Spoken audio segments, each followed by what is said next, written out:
Hi, everyone. I'm Anita Sharma. Welcome to AnewZ. We're here in Paris, France for the spring meetings of the IAF. I'm very pleased to be joined by Vincenzo Giorgio. He's the Vice President of Thales, Alenia Space, also the CEO of Altec, based in Torino, Italy. Vincenzo, very good to be with you. How exciting is it to be with your colleagues here in Paris and discuss all these exciting innovations? Actually is exciting and as well is very useful.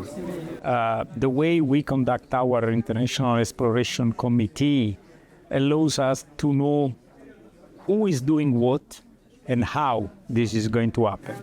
In spite of the wide collaboration that we have with all the countries in the world, it's still useful to go into details, to exchange with colleagues and to know what they are doing, how they are doing, and to look for additional cooperation.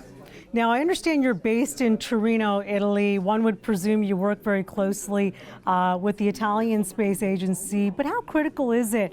The sense that I get here at the spring meeting is that, to your point, that community effort is integral for all of you to move your missions forward. Yeah, actually, Italian Space Agency is an essential part of the way we are developing our activities, our market, and our future. If today we are in a position in which we can say that we have built nearly half of the habitable volume of the International Space Station, that we will build a significant part of the gateway orbiting around the moon, and we will be building the multipurpose habitat on the surface of the moon, does not come for free. It comes from the fact that there has been a long view and a long exchange between industry on one side, and by the way, when I say industry, it's not only Thales Alenia Space. We are just, let's say, the prime contractor, but there is a long supply chain, which is in Italy as well as in Europe in general. And this exchange has allowed us to establish a strategy to convince our agency that the strategy was a good one. And on top of that, allowing the agency also to play their role in the international cooperation, this has allowed us as a company also to get into the commercial market, because one may believe it or not, that space exploration is becoming very commercial. Oh, yeah. Especially in the low Earth orbit. And it's not by chance that we are building the first two elements for the Axiom Space Station, which will be likely the first commercial space station. And we are also talking with the other potential player of the commercial space station. It looks like there's a lot of opportunity here for you to develop, to brainstorm and create and explore new opportunities. What are the challenges, though, that you're facing, especially inside from the Italian perspective? You know, actually, you can be a very good industry, you can develop a very nice product, but the essential part is that space exploration is a cooperation activity. So whatever you do, you are not going to do it alone. You are going to do it with somebody else, whoever this somebody is. So therefore, sometimes the challenges are to fix everybody's role, to fix who has to do what and how you can get the best out of the special competencies that you can find around the world. The easiest way is you do everything, but this is not going to be possible. It is not possible today, and it will not be possible, right? And it's not efficient either, because everybody has his own competencies, and you need to rely on the competencies of all the cooperating actors. And this is just the spring meeting, the IAC, the IAF. This is really just a microcosm of how you all are operating once you're back in your own offices, right? It really looks like a global effort. And while there are collaborations, Vincenzo, there's also competition. Is that right? Yeah, it's correct. It's competition. Of course, there is competition, because now almost everywhere you get competition. But the fact that you can establish good relations, that you can understand what the outside world, when I say outside, is outside our company, is doing, allows you to be more competitive. The fact that we have the exchanges and our colleagues are telling us what they're doing, how they are doing, and we tell them exactly the same, allows us to gather all the information that makes us more competitive. And the fact that we have been able to get substantial contract, both institutional and commercial, just very few, just to mention very few, the large lunar lander, the Argonaut, we won in competition. The airlock for the Emirates, we won in competition. One is institutional, the other one is commercial. So those competitions are just coming from the fact that we have been able to talk with our partner to know what they can do and therefore to put together competitive proposals.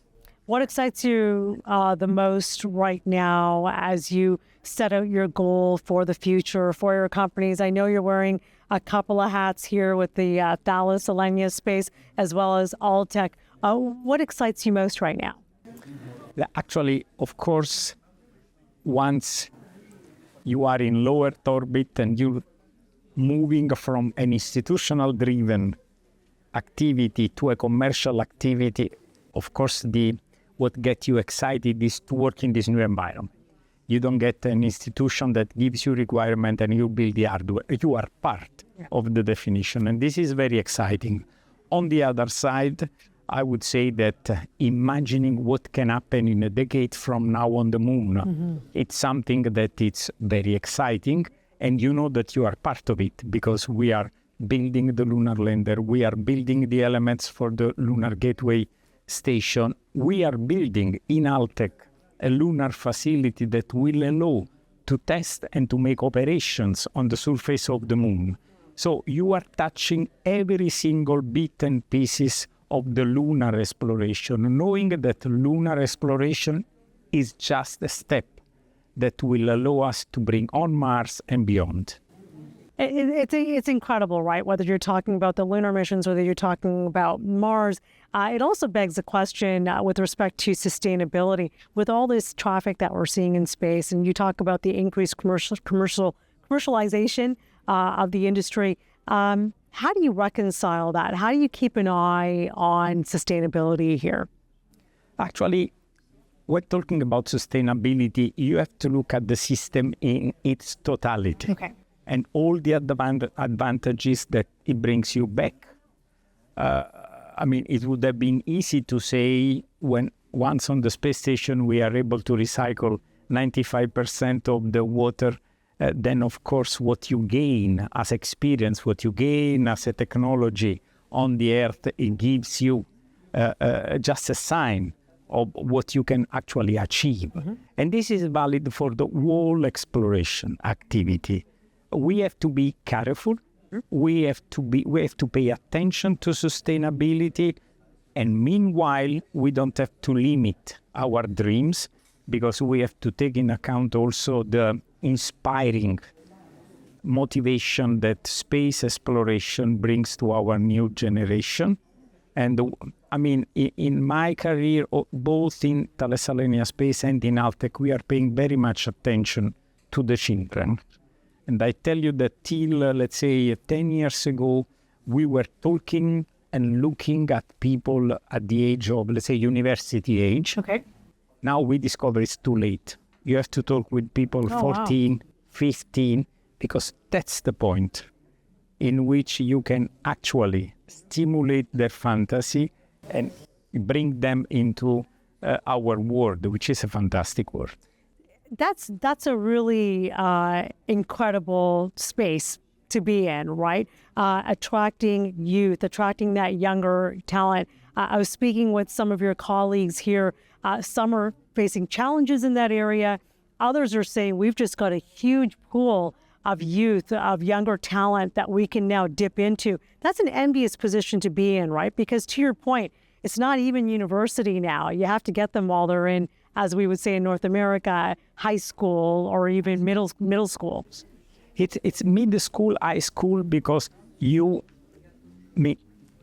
they do understand what you are doing and what you need. And we have to be honest that what we need is those people. We need people with things differently from what we've been doing in the last decades, like myself.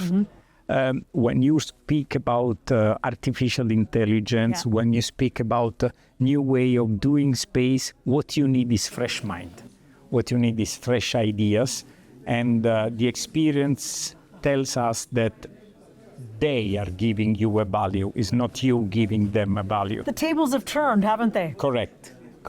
I'm strongly convinced of that, and I take very seriously all the activity that also the IAF does when looking at the new generation. So we have to make an effort ourselves to let them understand what we are doing, and then the rest just happens.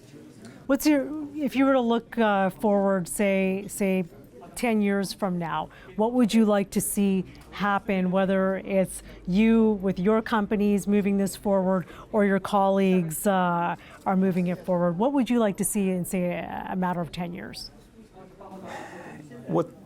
In 10 years from now, what I would dream is that when we talk about space exploration, we don't talk about Italy, France, Germany, US, Japan, or whatever. We talk about humankind making the exploration, no matter where the people comes from, meaning that we have the possibility to work together, and the more we work together, the most efficient we are. And if you want to go and think of living on Mars or living on another planet outside the solar system, the only way to get there is working together. We are not there. There are still limitations here and there. What are the limitations? The limitations are mainly political, and I guess that there will be a point in time in which the objective will drive the decision to remove these boundaries. Whether this is going to happen in the next decades or not, I don't know, but I hope it will happen. And by the way, the IAF-IAC is just the right examples that is putting together people coming from all over the world, discussing together, and you see that there is no actually limit to the discussion. Yeah, just taking place in various conversations at the tables here, you see that. There's no geographical boundary, there's no cultural boundary. It seems to be a communal effort, if you will, to sort of move your advancements forward. You know, we are in a very lucky situation in space. The lucky situation is the fact that what we want to see is the added value that everybody of us gives to a discussion, to a project. And when you measure everything with added values, there is no gender, there is no geographical constraints. The added value is given by whoever has an added value to give to the discussion. You were chairman of the IAF for a few years. There's a rotation that takes place here. What do you think the next few years will bring insofar as discussions and movement forward is concerned? I think the main thing that is going to happen, and after the experience I've had as chairman of the International Space Exploration Committee, is first of all allow the exchange of information that elsewhere it's difficult, let me put it this way. And the second is that this exchange will give us the possibility to create completely different technologies that will allow us to improve our exploration effort, to make it more sustainable, to reduce cost of access to space, and to reduce the cost of reaching another planet. But what is important, to optimize what we are doing on another planet, to make sure that everybody is convinced that if we are going to do something on the moon, this is because we all get a benefit from there. exciting times now and certainly in the near and distant future. Vincenzo Giorgio, thank you so much for your time, sir. Very insightful. Thank you.